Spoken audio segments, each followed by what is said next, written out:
کتنے لوگوں سے بغاوت بول لیں گے، اللہ کے نبی سے، قرآن سے، حدیث سے، سنت سے کتنی چیزوں کی بغاوت بول لیں گے۔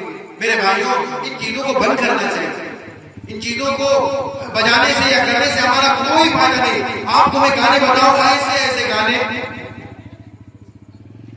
کہ جن کا سننا اور جن کا سنانا شرک ہے، ایسے الفاظ اس گانے کے اندر میں رہتے ہیں، آپ کو اندازہ نہیں۔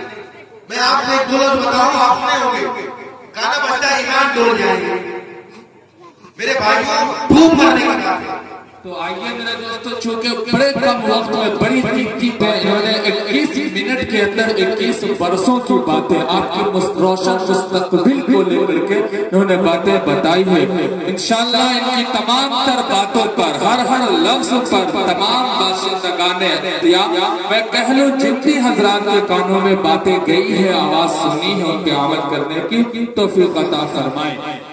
اور آپ ایک بات جانیں کہ جو بھی اولادیں ہوئی ہیں اللہ کے نبی صلی اللہ علیہ وسلم کو، وہ اما خدیجہ رضی اللہ تعالیٰ عنہ سے۔ لیکن آج ہمارے یہاں یہ تصور نہیں ہے۔ آج ہمارے یہاں اگر یہ کہہ دیا جائے کسی نوجوان لڑکے کو کہ کسی طلاق یافتہ سے یا کسی بیوہ سے شادی کر لو، تو اس کے گھر والے نہیں مانیں گے، بلکہ وہ بھی نہیں مانیں گے۔ تو میرے بھائیوں، یہ جہاں تک ہو سکے اس امت سے اپنے آپ کو ہٹانے کا اور اپنے آپ سے بولنے کا کام یہ ہمیں شریعت سکھاتی ہے۔ اور جب شادی کرنا ہو اور شادی مقصود ہو تو ہمیں ایسا نہیں ہے کہ اپنے آپ کو اس دنیا کے ماحول میں ڈھال لینا ہے، صرف یہی سمجھنا ہے کہ لوگ کیا کہیں گے۔ میرے بھائیوں، لوگ کچھ نہیں کہیں گے۔ اگر ہے کہ ہمارے کام کرنے سے لوگ تو ہمارے سے بڑا بیوقوف کوئی نہیں۔ لوگ کچھ نہیں کہیں گے۔ اگر آپ ہزاروں روپے کی گاڑیاں خرچ کر کے بارات لے گئے، اس میں بھی ان کے کچھ نہ کچھ کام باقی رہ جائیں گے۔ کوئی کہے گا گاڑی میں AC نہیں چل رہی تھی، کوئی کہے گا جو ہے گاڑی جو ہے اچھی نہیں تھی، کوئی کہے گا کہ 5 کی جگہ 7 آدمی کو ڈال دیا، پتہ نہیں کیسے کیسے لے گئے۔ حالانکہ ایک ایک گاڑی پر خرچہ 5-5 ہزار روپے کا، 4-4 ہزار روپے کا اور 3-3 ہزار روپے کا، لیکن اس کے باوجود آدمی جانے والا خوش نہیں ہے۔ اس کے بعد بھی آدمی جانے والا خوش نہیں ہے۔ اور ظلم یہ ہے کہ جب انسان یا وہ جو بارات یا جو لوگ گئے لڑکی والے کے یہاں ظالم بن کر کے وہاں جا کر کے کھایا پیا سب کچھ کیا، اس کے بعد بھی خوش نہیں، تو آپ کس بات کا اندازہ لگاتے ہیں کہ لوگ کیا کہیں گے؟ لوگ کچھ نہیں کہیں گے۔ جب آپ مر جائیں گے لوگ کہیں گے انا للہ و انا الیہ راجعون۔ بس اگر آپ کے کام اچھے ہوں گے لوگ آپ کا نام اچھائی میں لیں گے، آپ کا کام اچھا نہیں ہوگا لوگ آپ کا نام برائی میں لیں گے۔ تو کام ایسا کریں کہ آپ کے مرنے کے بعد بھی آپ کو یاد کیا جائے اور اس کا ثواب آپ کو ملتا رہے۔ آج ہمارے یہاں بہت ساری ایسی چیزیں ہیں جو اتنا کہنے کے باوجود، میں بارہا کہتا ہوں، بعض لوگ کہتے ہیں کہ مولانا آپ انہی باتوں پر زور دیتے ہیں۔ میرے بھائی، نماز آپ پڑھتے نہیں، روزہ آپ رکھتے نہیں، زکات آپ دیتے نہیں، تو آپ کون سا کام کریں گے؟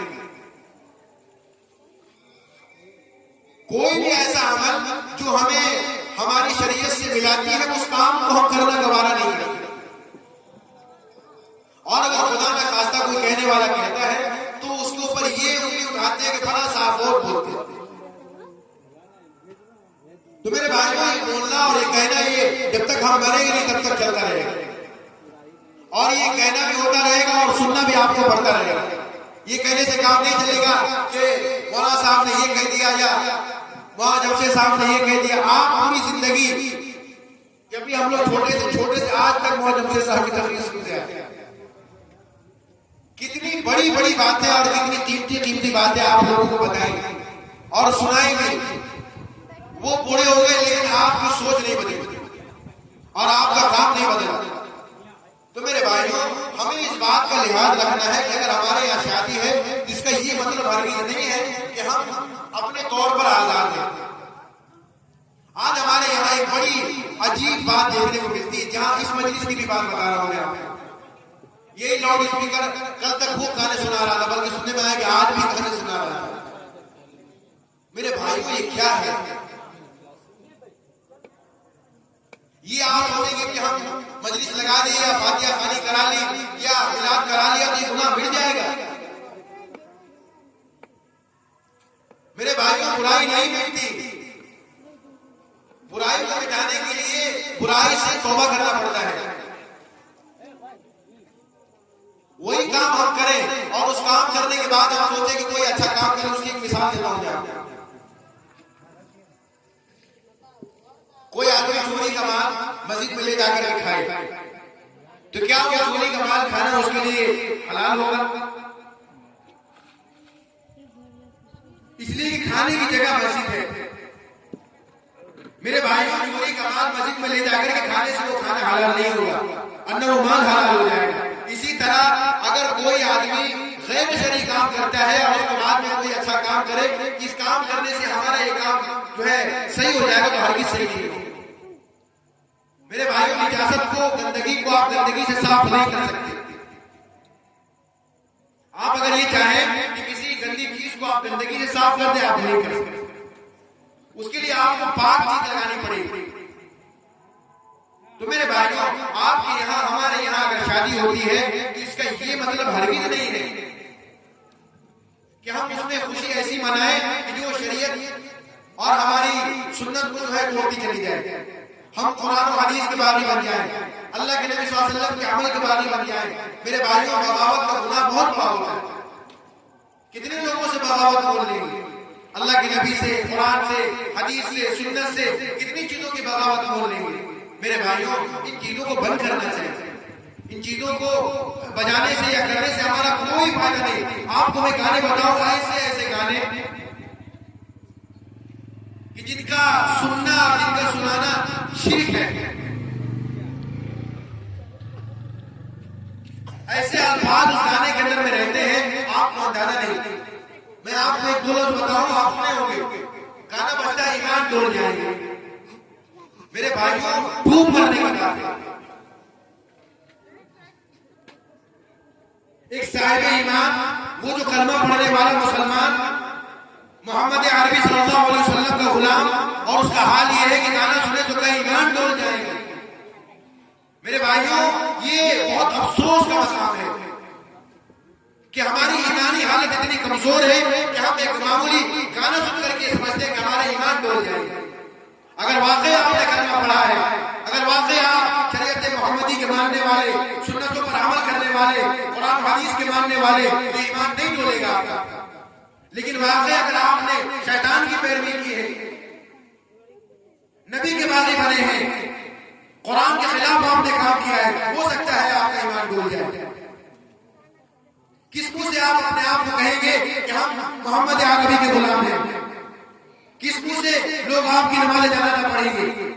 کس منہ سے لوگ آپ کے لیے قرآن خوانی اور مغفرت کی دعا کریں گے کہ آپ کے ایمان ڈول جاتے ہیں؟ میرے بھائیوں ان چیزوں پر غور کرنے کی ضرورت ہے. شریعت سے ٹکراؤ اور وہ چیزیں جس کے اندر میں ایسے الفاظ کہنا جس سے یہ انسان پر کفر ثابت ہو جائے، ایسے الفاظ کہنا جو شرکیہ الفاظ ہیں، یہ آپ کے مائک سے بچتا ہے اور لوگ سوچتے. میرے بھائیوں ان چیزوں سے بچنے کی ضرورت ہے اور ان چیزوں سے مکمل بچنے کی ضرورت ہے اور مکمل اس کو ختم کرنے کی ضرورت ہے. ابھی آپ غور کریں، یہ محرم الحرام کا مہینہ شروع ہو گیا، آج اس کی 1 تاریخ ہے. اتنی فضائل اس حدیث میں اس محرم الحرام کی ملتی ہے اور اس کے روزوں کی ملتی ہے اور عاشور کے دن کی ملتی ہے، لیکن ہمارے یہاں کا عجیب ماحول ہو گیا. جتنے فضائل اتنے ہمارے یہاں غیر اعمال والے کا. تازیہ آپ بنا رہے ہیں، ڈھول آپ بجا رہے ہیں، اور اس کے بعد دنیا کی بدعتیں چھوڑیں، دنیا کا شرک آپ کریں گے. میرے بھائیوں یہ ہمارے یہاں، یہ ہماری شریعت میں کہاں ہے؟ تو اپنے آپ کو میرے بھائیوں اتنا وقت نہیں ہے کہ میں اتنا وقت لوں، اتنی بڑی مجلس ہے، بس تھوڑی بات کرنی تھی جو صرف حاضری مقصود تھی اور کوئی مقصود نہیں تھی. اور دوسری بات یہ آپ لوگوں کو بتانی ہے، میں ایک بات بتا رہا تھا، بات لمبی نہیں کرنی تھی، اس لیے زیادہ بات کو پھیلایا نہیں اور نہ زیادہ بات کو بنایا. بس ایک معمولی باتیں تھی جو ہمارے اور آپ کے مذاکرے کی بات تھی.